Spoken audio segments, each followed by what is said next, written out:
나란 말씀이 중국과 달라서 한문과는 서로 통하지 않는다. 이런 까닭으로 어린 백성이 하고자 하는 말이 있어도 끝내 자기 뜻을 능히 펴지 못하는 사람이 많다. 백성을 위한다는 명분 아래 세종은 훈민정음을 만들었습니다. 하지만 정말 그 이유가 전부였을까요? 오랜 기간 중국의 영향을 받아온 조선은 철저히 한문에 지배되는 사회였습니다. 나라의 모든 기록과 법률, 심지어 개인 계약서까지도 모두 한문으로 쓰였죠. 문자가 곧 권력이던 시대. 글을 읽고 쓸 수 있는 사람은 양반 사대부, 즉 양반 관료 집단뿐이었습니다. 그들은 문자를 독점하면서 지식과 권력을 함께 움켜쥐고 있었죠. 반면 한문을 알지 못하는 백성은 억울함이 있어도 직접 호소할 수 없었습니다.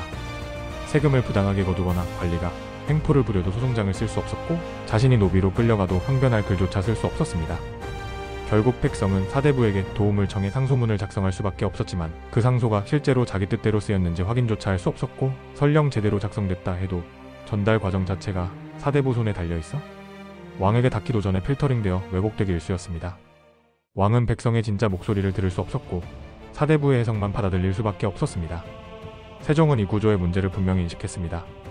조선은 백성들의 세금과 군역으로 운영되었고 백성이 등을 돌리면 봉기와 반란으로 왕조 자체가 흔들릴 수 있다는 것을 잘 알고 있었습니다. 백성은 곧 왕의 힘이었지만 그들의 목소리를 사대부가 중간에서 왜곡하고 가로막고 있었습니다.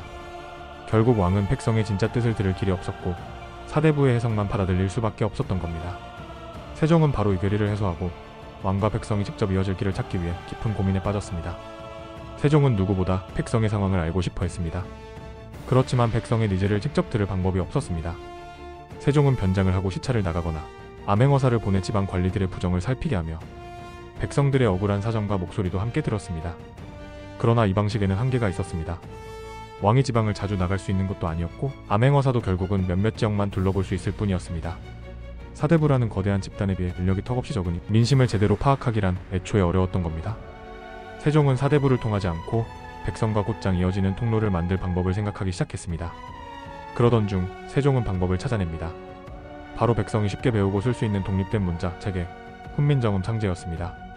억울한 백성이 자신의 말로 상소를 올릴 수 있다면 사대부가 독점하던 권력은 약화되고 그 힘은 왕에게 돌아오게 됩니다. 훈민정음으로 왕과 백성을 직통으로 연결하며 세종은 이를 왕권을 강화하는 새로운 정치 도구로 삼았습니다. 겉으로는 백성을 위한다는 명분이었지만 그 속에는 조선의 권력 구조를 뒤흔들 힘이 숨어 있었습니다. 훈민정음은 세종이 사대부를 견제하고 자신의 권력을 공고히 하는 가장 강력한 수단이 되었던 것입니다. 그들은 훈민정음을 언문, 곧 여인이나 평민이 쓰는 글이라 부르며 비아냥거렸습니다. 이유는 분명했습니다. 훈민정음이 보급되면 지금까지 자신들이 독점하던 권력이 흔들릴 수밖에 없었기 때문입니다. 조선에서 관직에 오르고 권력을 행사하려면 한문을 알아야 했습니다.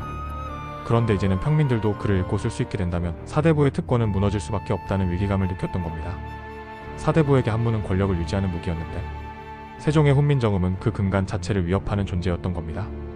그래서 사대부는 훈민정음을 제도적으로 차단했습니다. 공식 문서와 행정에서는 한문만을 쓰도록 고집하며 훈민정음을 천한 글자로 몰아붙였습니다. 하지만 훈민정음은 완전히 사라지지 않았습니다.